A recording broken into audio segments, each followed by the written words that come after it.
The winter of 1943 settled over occupied Poland like a suffocating blanket.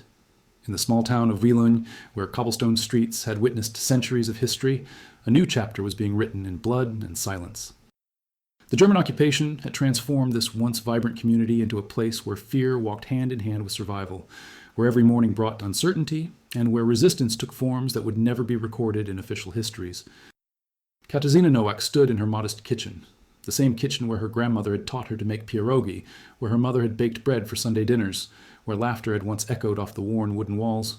Now, that kitchen had become something else entirely, a weapon. The morning light filtered through windows she kept deliberately dirty, casting shadows that seemed to dance with secrets. Outside, the sound of German boots on cobblestone had become as regular as a heartbeat, marking time in this new reality where every day was a calculation between submission and survival. Her hands moved with practiced precision as she prepared the morning soup. Potatoes from the root cellar, carrots she had managed to preserve, onions that brought tears to her eyes for reasons beyond their sharpness. And then, from a small jar hidden behind loose bricks in the cellar wall, she added the other ingredients, the ones that made her heart pound. The ones that transformed her from cook to resistance fighter. If you're finding this story compelling, please take a moment to like this video and subscribe to our channel. Your support helps us bring more untold stories from history to light. 3 years earlier, Katarzyna had been a school teacher, respected in her community, known for her patience with difficult students, and her ability to make history come alive in the classroom. She had been married to Tomasz, a kind man who worked at the local mill, and together they had been building a life that felt secure, predictable, filled with small joys and modest dreams. Then the Germans came, and everything that had seemed permanent revealed itself to be as fragile as morning frost. The occupation began with proclamations and restrictions. Jews were forced into a designated quarter. Polish citizens faced curfews and arbitrary rules that changed like the weather. Schools were shut down, businesses seized, freedom measured out in increasingly smaller portions. Katarzyna and Tomasz had tried to keep their heads down, to survive by being invisible, by causing no trouble. It was a strategy that worked for millions across occupied Europe. It was a strategy that failed them completely. Tomasz made this mistake of defending a Jewish neighbor when German soldiers came to confiscate the man's possessions. It wasn't even a grand gesture of resistance. He simply said that taking a family's last winter blankets was inhumane. Those words cost him his life. The soldiers beat him in the street while neighbors watched from windows, frozen by the knowledge that intervention meant death. Katarzyna had run to him, cradled his broken body, felt his last breath against her cheek while German officers laughed and walked away as if they had done nothing more significant than swat a fly. Something changed in her that day. The part of her that wanted to survive by being small, invisible, and silent died alongside her husband. What remained was harder, colder, and infinitely more dangerous. She understood with absolute clarity that there were fates worse than death, and living as a witness to evil without resistance was one of them. The opportunity came 3 months later. The Germans requisitioned her house, declaring that its location near the town center made it ideal for officers' quarters. She was permitted to remain in 2 rooms on the ground floor and use the kitchen, but the upper floors now belonged to 4 German officers who had been assigned administrative duties in Wieluń. They needed someone to cook and clean. Katarzyna, the widow of a man they had murdered, was considered perfect for the role, harmless, broken, grateful for the small mercy of keeping a portion of her own home. She accepted the position with downcast eyes and a submissive posture that concealed the cold fury burning in her chest. That night, she had made contact with the local resistance network through a priest who served as an intermediary. The resistance consisted of ordinary people finding extraordinary ways to fight back, forged documents to save Jewish children, hidden weapons for partisan fighters, acts of sabotage disguised as accidents. And now, Katarzyna, with her access to German officers, who trusted her implicitly because they could not imagine that a middle-aged Polish cook might be their enemy. The resistance supplied her with the means, small amounts of toxic compounds derived from plants that grew wild in the Polish countryside. Foxglove, containing digitalis that could damage the heart in accumulating doses. Monkshood root, deadly in concentration, but easily masked in small amounts. She learned which substances caused symptoms that mimicked common illnesses, which ones worked slowly enough to avoid immediate suspicion, which combinations created maximum effect while maintaining her cover. The key was patience. These were not assassinations. This was something slower, more methodical, designed to degrade German operational capacity without triggering investigations that would endanger the entire resistance network. The officers had to become sick, not die suddenly. Their illnesses had to seem like the natural consequence of difficult wartime conditions, poor sanitation, the stress of occupation duty. Katarzyna became an expert in creating plausible deniability, even as she waged her private war, one bowl of soup at a time. The 4 officers who lived in her house were not caricatures of evil. This was something Katarzyna had to constantly remind herself of, because it would have been easier if they had been monsters in every moment. Instead, they were men. Captain Friedrich Weber was 50 years old, a career soldier with photographs of his own children displayed on his desk. He complained about the cold Polish winters and missed his wife's cooking. Lieutenant Otto Kraus was barely 25, more boy than man, who sometimes looked sick after witnessing executions in the town square. Sergeant Heinrich Miller told jokes that made the others laugh, had a talent for sketching, and drew pictures of birds he saw from the windows. Major Klaus Reinhardt was quiet, methodical, the one who ran the administrative machinery that kept the occupation functioning efficiently. They were human beings. They were also part of a machinery of oppression that was destroying everything Katarzyna had ever loved. They carried out orders that resulted in deportations, executions, collective punishments. They were cogs in a system that viewed Poles as subhuman, fit only for slave labor or elimination. Their humanity did not absolve them. If anything, it made their participation in atrocity more damning, because they had the capacity for empathy and chose to set it aside. Every morning, Katarzyna served them breakfast, black bread, ersatz coffee made from roasted grain, and whatever protein she could scrape together under rationing restrictions. She learned their preferences. Weber liked his coffee as hot as possible. Kraus had a sweet tooth and appreciated when she could find honey. Miller ate quickly, barely tasting his food. Reinhardt was methodical, chewing each bite precisely 20 times like a machine. The midday meal was usually simple: soup with bread, occasionally sausage if supplies permitted. The evening meal was the most substantial, when the officers were most tired and least observant. Katarzyna served roasted vegetables, braised meats when available, cabbage prepared in various ways. And always carefully calibrated doses of poison that accumulated in their systems like snow building toward an avalanche. She developed a routine that became as natural as breathing.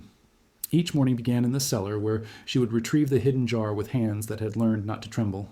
The amounts she used were measured with obsessive precision. Too little, and the work would take years she did not have.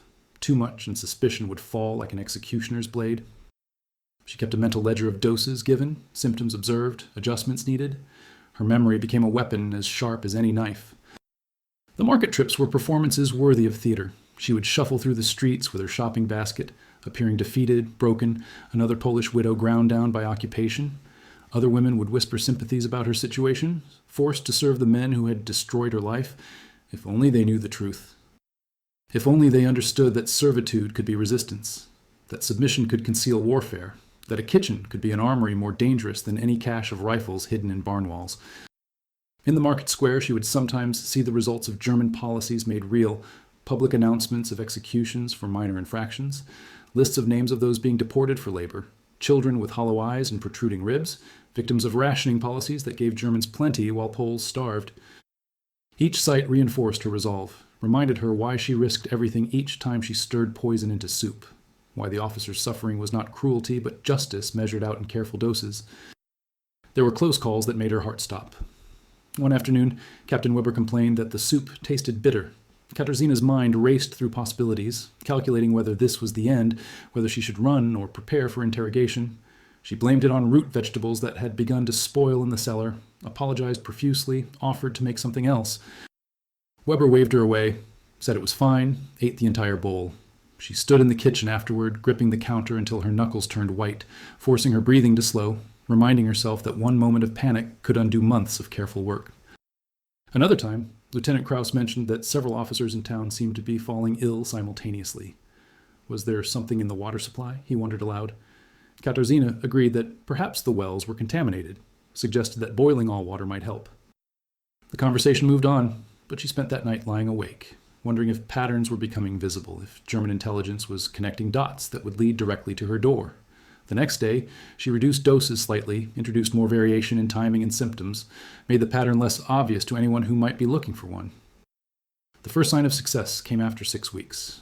Captain Weber began complaining of persistent fatigue.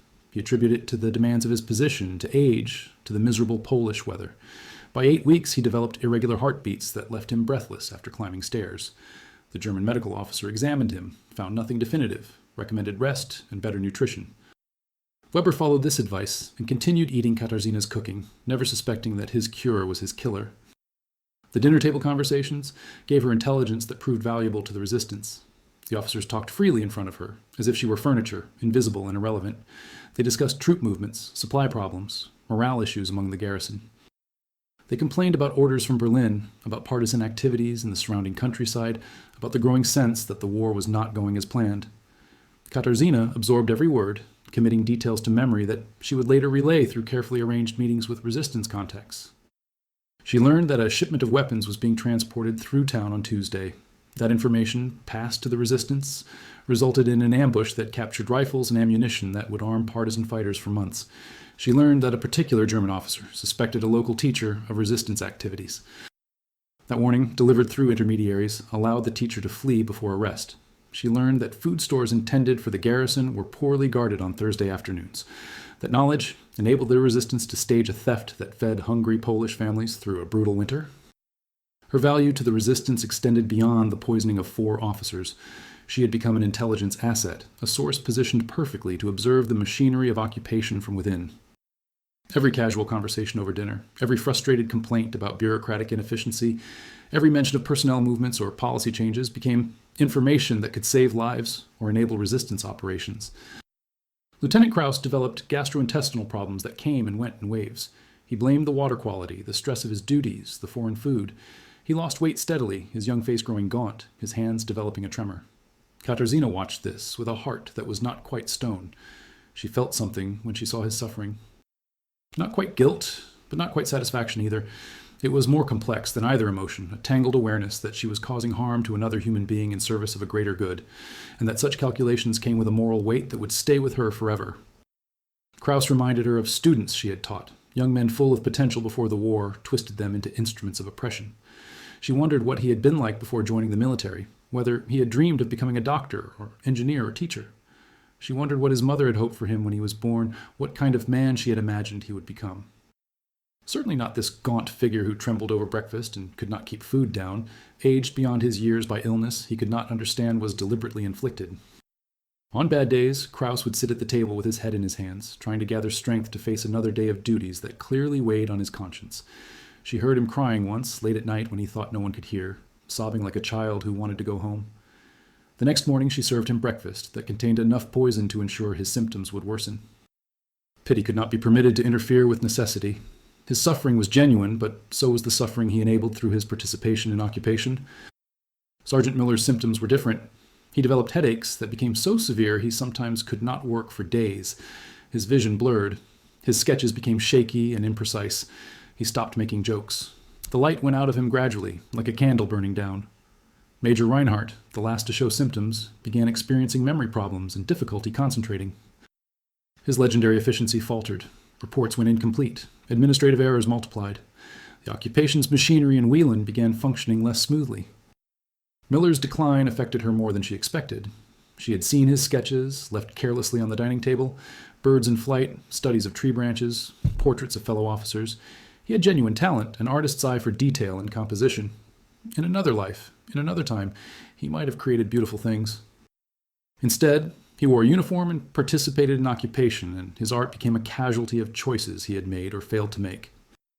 She found one of his sketchbooks left open on a chair. The pages showed scenes from the town, architectural details of buildings, studies of elderly Polish faces in the market. There was empathy in those drawings, evidence of someone who could see beauty and humanity, even in a place his presence was helping to destroy. It would have been easier if he had been blind to such things, if he had been simply a brute without capacity for appreciation or understanding. His humanity complicated everything, made her work harder in ways that had nothing to do with physical difficulty. One evening Miller asked her about the town before the war. What had it been like, he wanted to know. Were there festivals? Did people gather in the square for celebrations? Katarzyna answered carefully, describing harvest festivals and Christmas markets, wedding celebrations that lasted for days, the sound of church bells on Sunday mornings when the world felt safe and predictable. Miller listened with an expression that might have been regret or longing or both. Then he thanked her and returned to his room, and she returned to her kitchen and measured out his dose for the next day with hands that were steady despite everything. Katarzyna maintained her persona perfectly. She was the concerned cook, worried about her officers' health, always trying to prepare foods that might help them feel better. She suggested foods that would mask symptoms or amplify them. She expressed sympathy that concealed calculation. When they thanked her for her care, she smiled and nodded and hated them and pitied them and continued her work with steady hands that never betrayed her. The town around her continued its grim existence. More Jews disappeared from the designated quarter, transported to destinations no one spoke about openly, but everyone understood. Polish men were rounded up for labor details in Germany. Women faced constant harassment from soldiers who believed occupation gave them certain rights. Children grew up in a world where fear was normal, where arbitrary violence was expected, where resistance meant choosing how you would die rather than if you would die. Katarzyna maintained contact with the resistance through careful, choreographed encounters.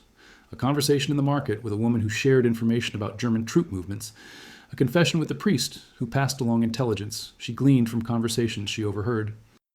A broken flower pot left on her windowsill to signal that documents were ready to be photographed when officers were out of the house. She was one small part of a vast network of resistance that operated in shadows and silence, where every act of defiance was measured against the risk of collective punishment. The resistance leader, known to her only as Piotr, met with her once in the confessional of the church. Through the screen, his voice was calm and focused.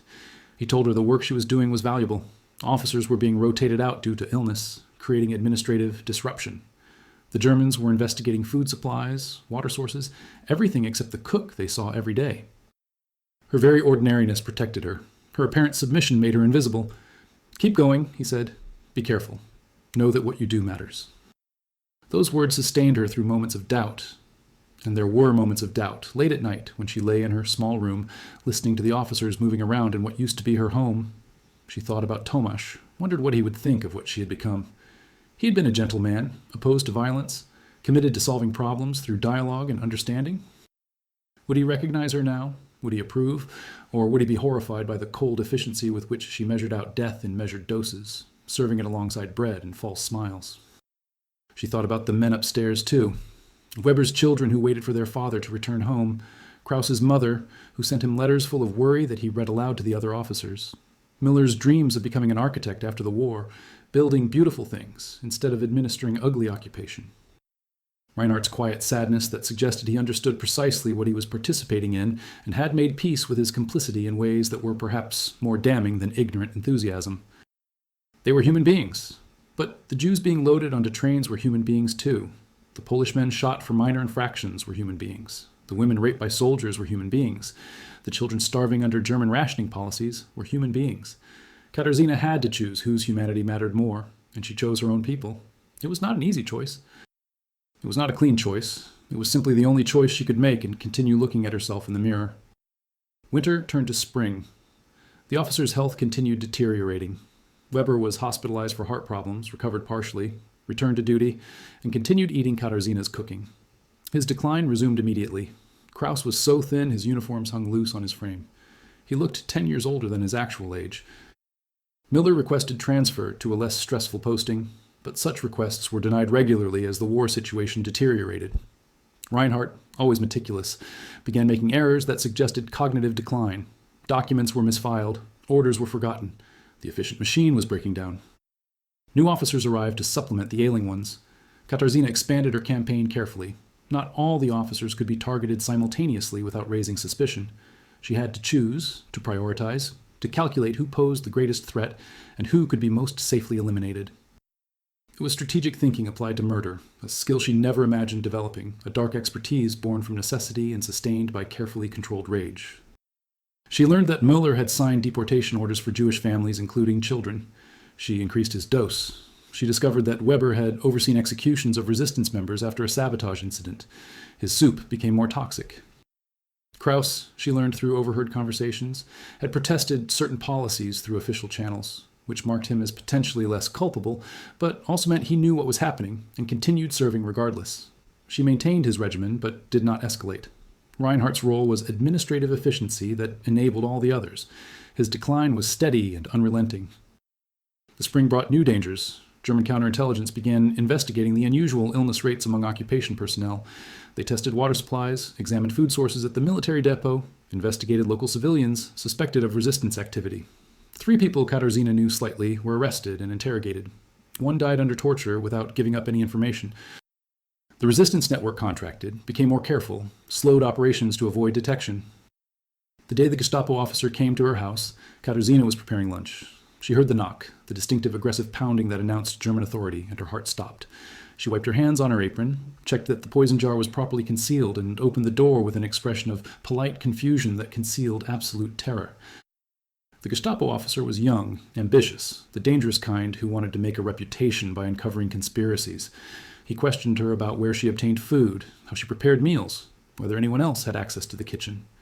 His eyes moved constantly, searching for inconsistencies, for nervousness, for any sign of guilt. Katarzyna played the role of simple Polish cook perfectly. She showed him her root cellar, explained her routines, answered every question with humble deference that suggested she was too simple to be capable of deception.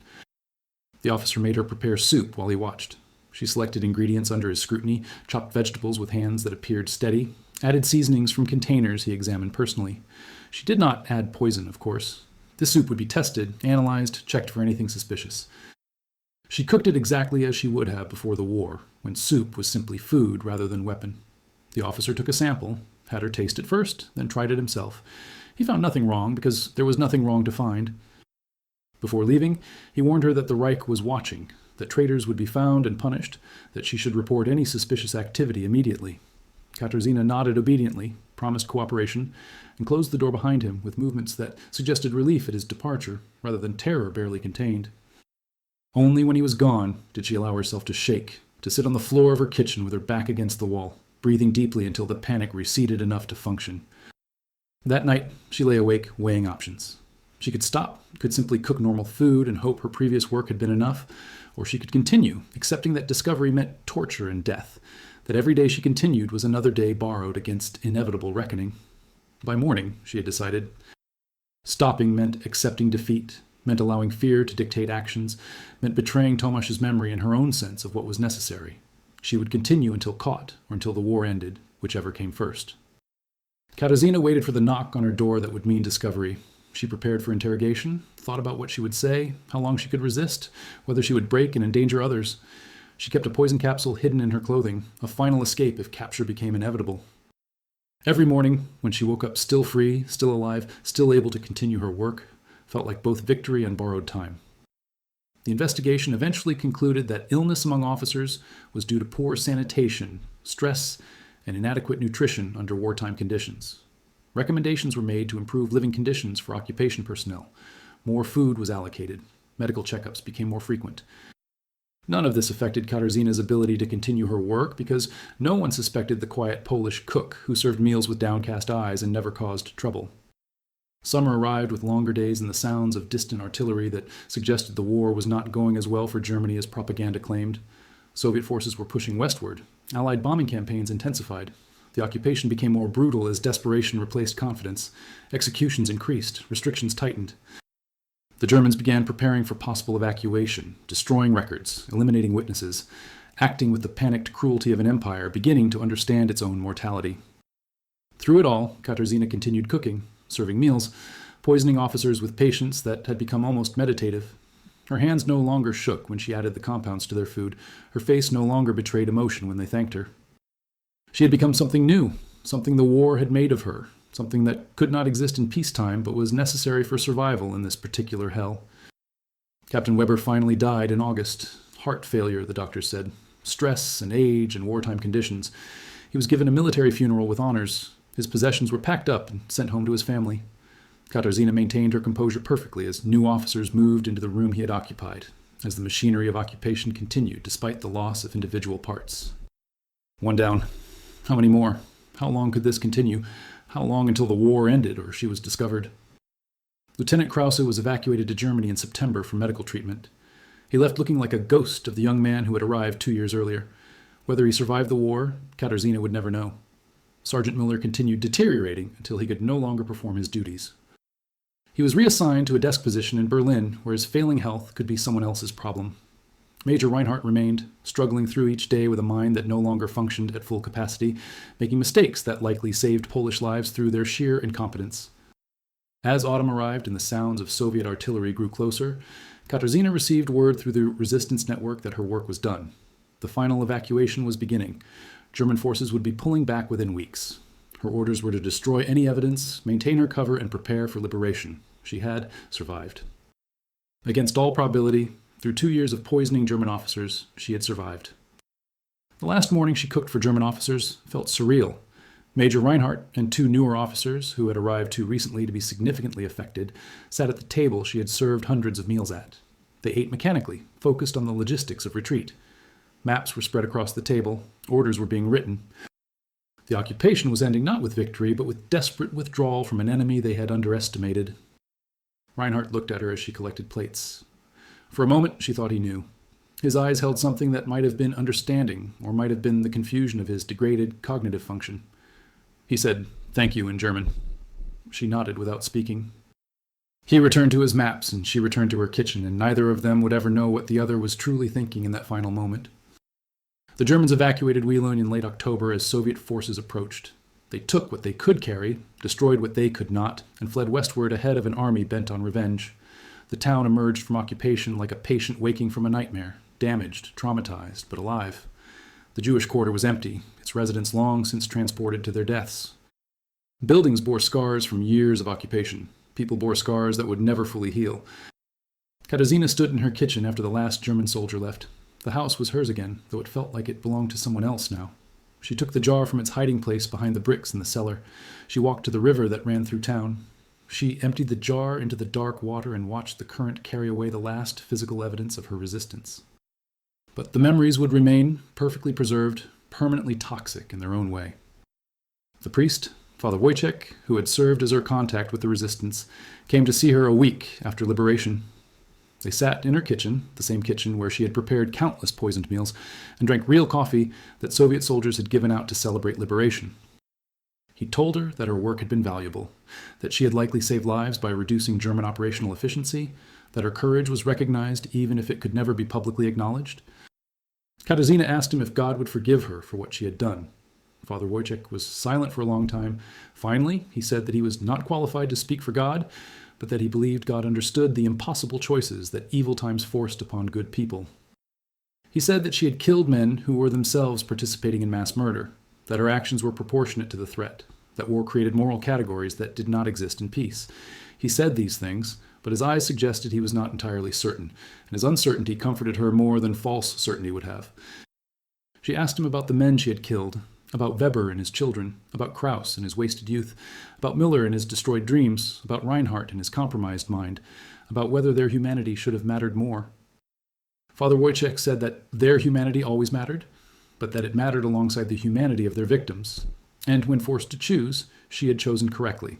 Then he added that carrying that choice would be its own form of suffering, and that she should not mistake survival for victory. The Soviet occupation that followed brought new hardships, new restrictions, new forms of oppression that would last decades. Poland traded one form of tyranny for another, and people like Katarzyna, who had fought for freedom, discovered that freedom itself remained elusive. The resistance network that had operated against Germans found new purpose resisting Soviets, though many members were too exhausted, too traumatized, too depleted to continue fighting. Katarzyna did not join the new resistance. She had given what she could give. She had done what she could do. She reclaimed her house, returned to teaching when schools reopened, and tried to build something resembling a normal life from the ruins of everything she had lost. She never married again. She never spoke publicly about what she had done during the occupation. When former resistance members would occasionally reference her role, she would change the subject quickly, uncomfortable with anything that approached glorification of actions she considered necessary but not heroic. Teaching in the post-war years brought its own challenges. Her students were children who had grown up under occupation, who had witnessed horrors that should never touch childhood, who carried trauma that would shape their entire lives. She tried to give them what education could offer in such circumstances. Not just facts and figures, but tools for critical thinking, frameworks for understanding history, hope that the future might be different from the past. She developed a reputation as a demanding but fair teacher, someone who expected excellence but understood limitation, who could be stern about academic standards while remaining gentle about human fragility.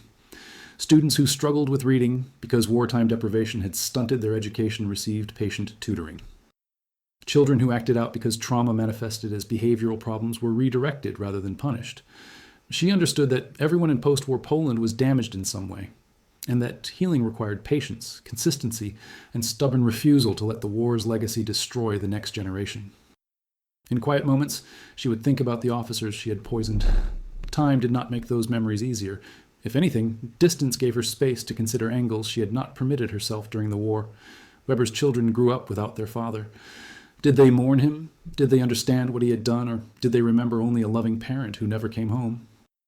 Kraus, if he survived, carried illness she had given him for the rest of his life. What kind of existence did he have, perpetually weakened by damage done to his body during years when she carefully calibrated his suffering? She wondered if any of them, in their final moments, or in moments of clarity before the end, understood what had been done to them. Did Weber realize that the kind Polish cook had been killing him slowly with every bowl of soup? Did Reinhardt's failing mind ever grasp that his cognitive decline was not natural aging, but deliberate poisoning? Or did they die without ever knowing that they had been at war in their own house, defeated by an enemy they never recognized as such? These questions had no answers.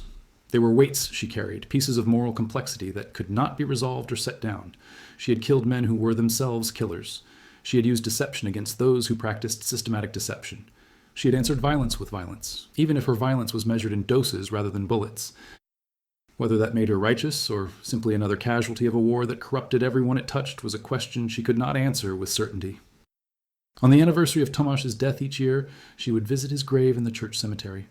The simple stone marker bore his name and dates, nothing about how he died or why.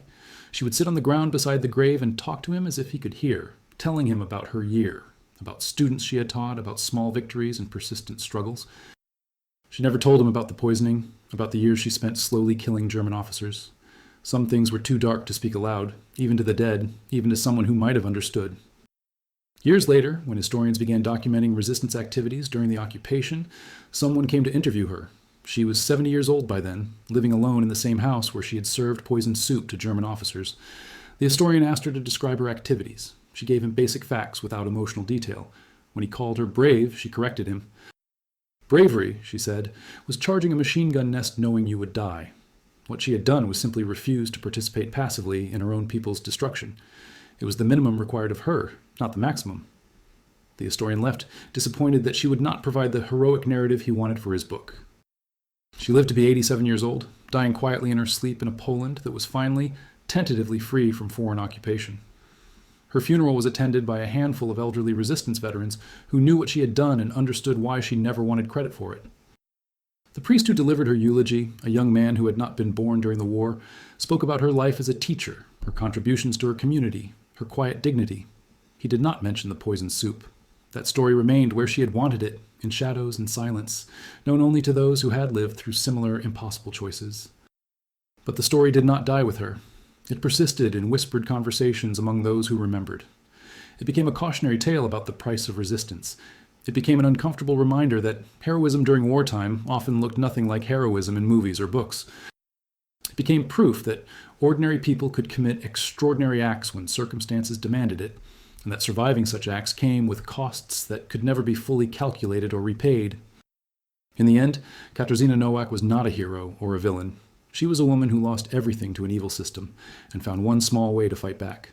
She used the tools available to her, the assumptions made about her, the invisibility granted to middle-aged Polish cooks, and turned them into weapons more effective than guns or grenades.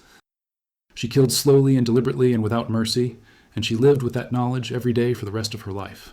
Whether what she did was right or wrong is a question without simple answers. Whether it was necessary is much clearer. In the arithmetic of atrocity, she chose to subtract from evil rather than remain neutral, and that choice, with all its moral complexity, defined her life and her legacy.